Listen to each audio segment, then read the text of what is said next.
I sat in the back of the conference room, watching Victor Montgomery unveil his revolutionary fitness platform to our company's executive team. The PowerPoint slides were virtually identical to the presentation I'd shown him privately 3 months earlier. Same market analysis, same revenue projections, even the same name, FitSync. The only significant difference was that my name had been replaced with his. As our CEO nodded approvingly at the innovative concept that would disrupt the digital fitness industry, Victor caught my eye from across the room and gave me a small, smug smile. He thought he'd won. After all, he was the executive director of product development at FitTech Solutions, and I was just a mid-level project manager whose idea he could easily claim as his own. Who would the board believe? The ambitious Harvard, MBA with connections throughout the industry, or me? What Victor didn't realize was that I had anticipated this betrayal weeks before it happened. I had meticulously documented every step of FitSync's development and embedded a critical fail-safe in the architecture, a technical trap that would only reveal itself when the platform launched. As the executives applauded Victor's vision, I checked the calendar on my phone, exactly 58 days until the scheduled public launch. I returned Victor's smile with a calm one of my own, knowing that the countdown to his professional implosion had already begun. My name is Nathan Reed, 34 years old, with a background in software engineering and a specialization in fitness technology applications. I've spent the past decade building a reputation for developing innovative health tech solutions that actually deliver on their promises. A rarity in an industry full of overhyped gadgets and abandoned apps. For the past 3 years, I'd been working at FitTech Solutions, one of the mid-sized players in the digital fitness space, steadily advancing from senior developer to project manager based on consistently successful product launches. I wasn't a natural entrepreneur. My strength had always been in execution rather than self-promotion, solving complex technical problems and translating user needs into functional features. But the idea for FitSync had come to me gradually over the previous year, emerging from patterns I'd observed across multiple fitness platforms and conversations with frustrated users. The concept was elegantly simple, yet technically sophisticated, a unified dashboard that would seamlessly integrate data from any fitness device or app using proprietary algorithms to create personalized guidance that adapted in real time to user behavior and physiological responses. What made it truly revolutionary was the pattern recognition system I'd designed that could identify correlations between seemingly unrelated factors, sleep quality, micronutrient intake, stress levels, and exercise performance, to deliver insights no single fitness platform could provide. I'd spent countless evenings and weekends developing the concept, building prototypes, and testing algorithms on my own time. I'd even invested $12,000 of my personal savings in specialized development, tools, and preliminary patent research. FitSync wasn't just a good idea. It was my vision for transforming how people understood their fitness data, backed by technical innovations I'd carefully refined. The mistake I made was sharing it with Victor Montgomery before I was ready to formally present it to the company. Victor had joined FitTech Solutions 8 months earlier, brought in by our CEO to elevate our product strategy. With an impressive resume featuring stints at major tech companies and a confident manner that commanded attention in meetings, he quickly established himself as a rising star in the company. He took a particular interest in my work, occasionally stopping by my desk to discuss ongoing projects and industry trends. "I've got a strategic mind, Nathan," he told me over lunch one day. "You're thinking beyond features to actual user problems. That's rare." His apparent mentorship was flattering. When he suggested I bring him any ideas I was working on unofficially, promising to help position them properly within the company, it seemed like a career opportunity I couldn't refuse. The meeting where I presented FitSync to Victor was detailed and comprehensive.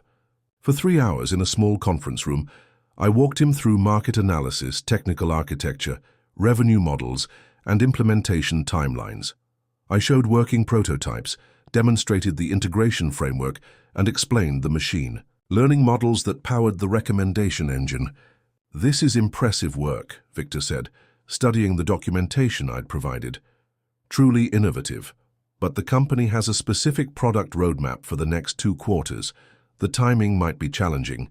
He suggested we keep this between us until he could find the right strategic moment to introduce it to senior leadership. Let me handle the politics, he advised.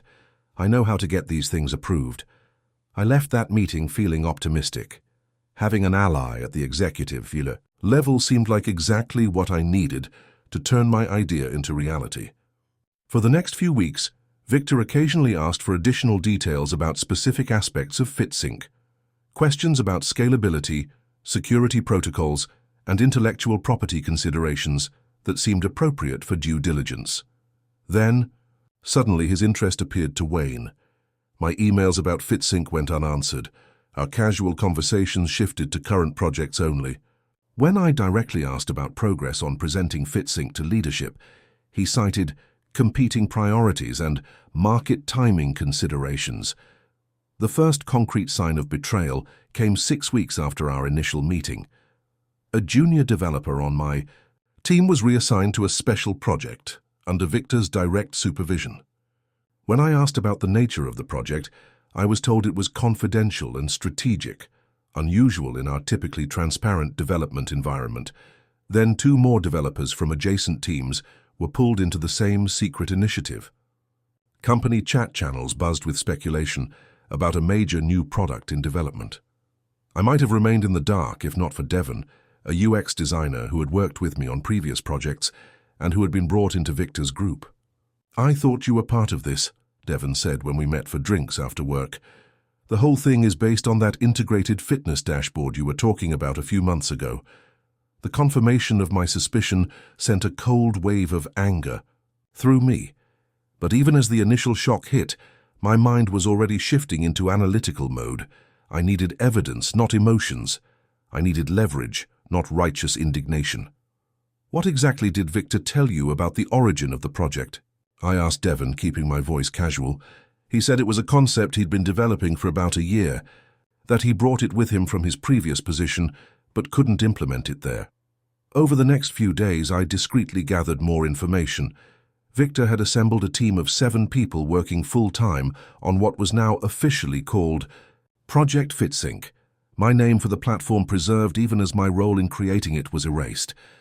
They were aiming for a company presentation in 3 weeks and public launch in approximately 2 months. My first instinct was to confront Victor directly or go over his head to the CEO, but I quickly recognized the weakness of that approach. It would be my word against his, and he had carefully positioned himself as the visionary, while I was merely a competent executor. Without irrefutable proof of my ownership of the concept, such a confrontation would likely backfire, painting me as a jealous subordinate trying to claim credit for my superior's work. Needed a different strategy, one that would establish my ownership while giving Victor enough rope to hang himself with his own ambition. The trap I had inadvertently left in FitSync's architecture wasn't something I had planted deliberately.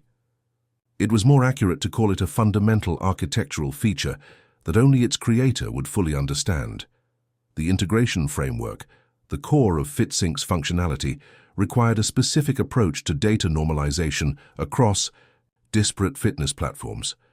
I had solved this through a proprietary algorithm that could translate between different data structures without information loss.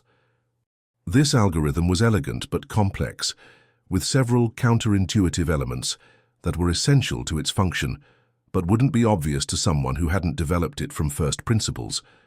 Anyone implementing the system based only on my documentation would almost certainly miss these nuances, creating what would appear to be a working system during testing, but would fail catastrophically under real-world conditions with multiple data sources.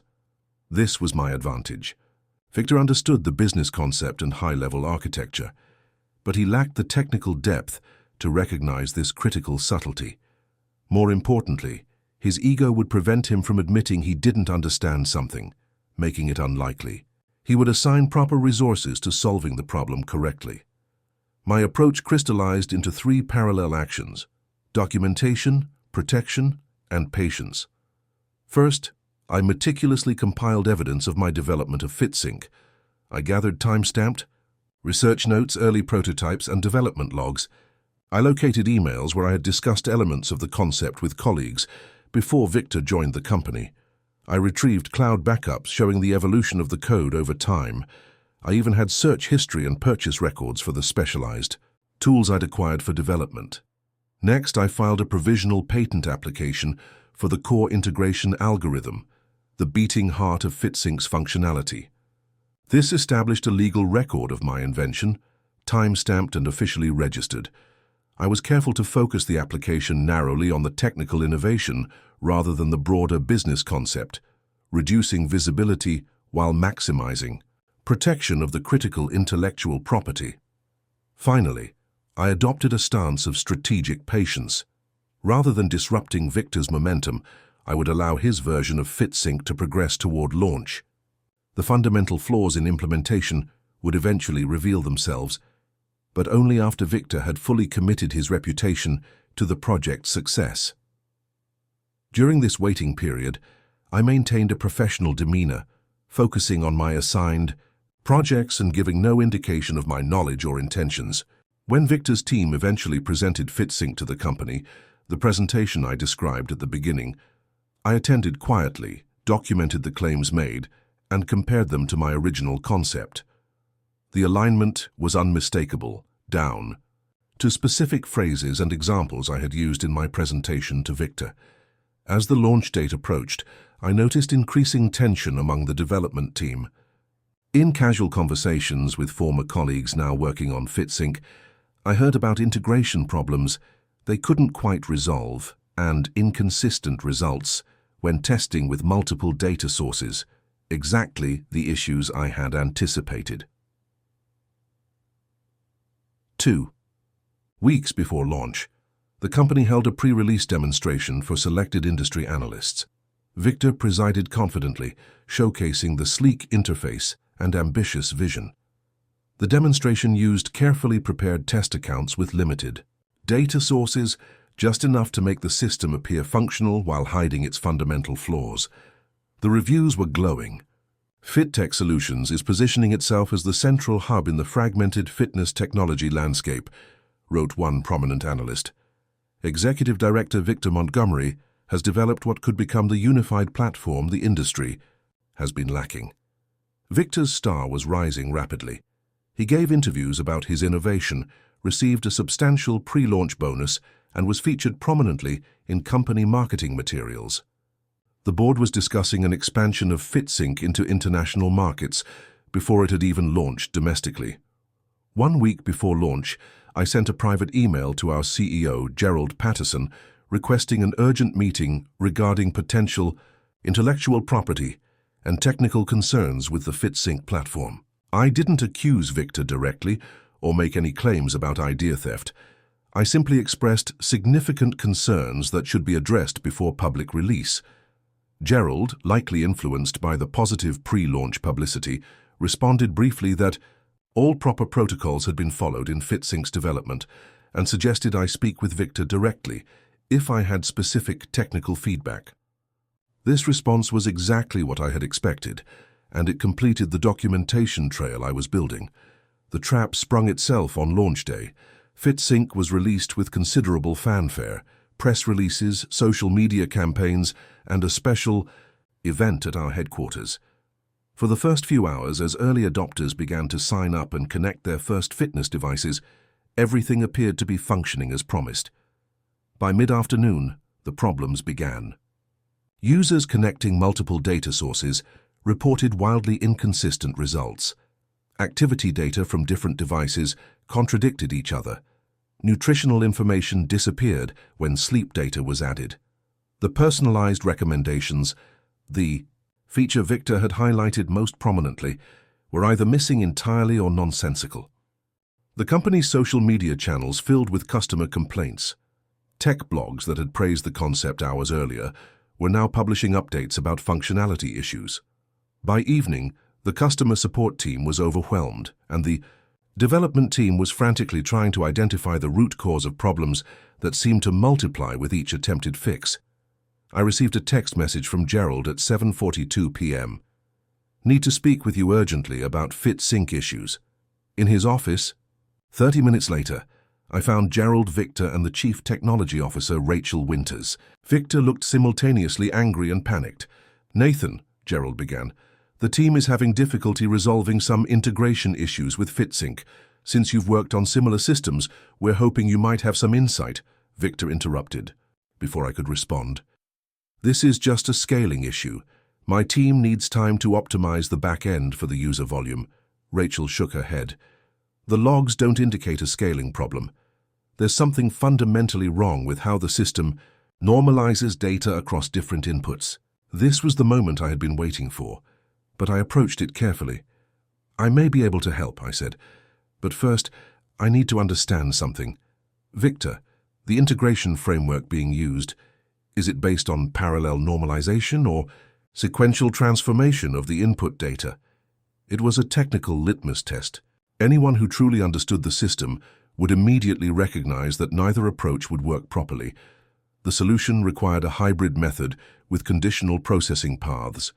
Victor hesitated, then replied with false confidence, "Parallel." "Normalization, of course. More efficient," I nodded. "And the reference integrity validation, is that happening pre-processing or post-processing?" Another trap question. The correct answer was both, with different validation types at each stage. "Post-processing," Victor said after another slight hesitation, "reduces computational overhead." With those two answers, Victor had conclusively demonstrated he didn't understand the fundamental architecture of the system he claimed to have invented. I turned to Gerald. "I believe I can resolve these issues, but I need to be clear about something first. The FitSync concept, architecture, and core algorithms were developed by me independently before they were presented to Victor 3 months ago." Victor's face flushed. "That's absurd. This has been my project from the beginning." "I have comprehensive evidence indicating otherwise," I replied calmly, "including a provisional patent application for the core integration algorithm filed 6 weeks ago." I opened my laptop and displayed the patent application, then a folder containing my development timeline with independently verifiable timestamps. I also have the original presentation I gave to Victor, with metadata showing it was created months before the official FitSync project began. Gerald and Rachel exchanged glances. Victor started to protest, but Gerald held up his hand. "Let me understand this," Gerald said slowly. "You're saying you developed this concept, shared it with Victor, and he repurposed it as his own?" "That's correct," I replied. "And more importantly, right now I understand exactly why the platform is failing and how to fix it. But I'll only share that solution if 2 conditions are met. Public acknowledgement of my role as the original creator of FitSync, and a formal role leading its continued development." The next 24 hours were intense. While the company temporarily took FitSync offline for maintenance, emergency meetings were held with legal counsel, the board was briefed, and Victor was confronted with the mounting evidence of his deception. By the following afternoon, several things had become clear. First, my documentation unequivocally established my creation of the FitSync concept and architecture. Second, Victor had deliberately misappropriated my work while making minimal modifications. And third, without my expertise, the platform's fundamental flaws could not be quickly resolved.